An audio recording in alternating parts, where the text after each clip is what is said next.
South Korean giant Samsung has finally introduced its new Android phablet in the Galaxy A series named Galaxy A9. The device is listed on the official website of the company in China. On specification front, Galaxy A9 flaunts a 6-inch Super AMOLED display with 2.5D curved glass and runs on Android 5.1 Lollipop. The device is powered by an octa-core Snapdragon processor coupled with 3 GB of RAM. Microsoft's casual games team went out for public voting to decide which game they should work on. Now the company has revealed next title from Microsoft will be called Microsoft Ultimate Word Games. The decision was taken by general public who have been voting for the past several weeks and made the word game win. Vivo Mobile India inaugurated its manufacturing unit in Greater Noida under PM Modi's Make in India and Digital India initiative. The unit will commence manufacturing and assembling of Vivo smartphones and will create 2,200 jobs as well as decrease the company's dependence on imports. The company has invested approx 125 crores in the first phase of investment in the facility, which comprises of several assembly lines, quality control lab and warehouses. Following the footsteps of Snapchat, Viber has launched an ephemeral companion app dubbed as Viber Wink. The new app lets users send photos and videos that disappear soon after they have been viewed by the recipient. Viber Wink allows you to take photo or a short video of up to 10 seconds and share it via Viber.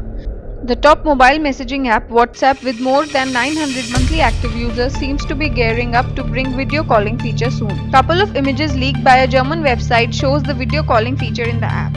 The leaked images also show WhatsApp video calling interface similar to the voice call with decline and accept and green dominated tab. Yahoo has released the 2015 Year in Review for India, which is based on users' daily search habits and an editorial selection of what they read, recommend, and share most on Yahoo.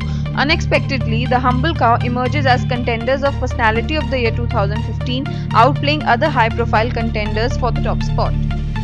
Pandorum Technologies, a biotechnology startup, has developed a 3D printed tissue that mimics human liver and can be used for full-fledged liver transplants one day. Pandorum Technologies said that the tissue made of human cells would allow for inexpensive medical research with decreased reliance on animal and human trials and could eventually be used for liver transplants. HTC has expanded its product lineup with the launch of its new mid-segment handset called One X9. The smartphone comes with a 5-inch display powered by an octa-core processor paired with 3 GB of RAM.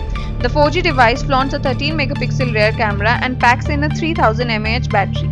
The smartphone will go on sale in China soon. However, there is no update about its global rollout. The instant messaging app Hike has introduced the support for 8 Indian languages. The 8 new languages include Hindi, Marathi, Tamil, Telugu, Gujarati, Bengali, Malayalam and Kannada. The app will now have a multilingual interface and you can easily select the language you want to use. The keyboard will also have multilingual support and the users will be able to type in 9 languages.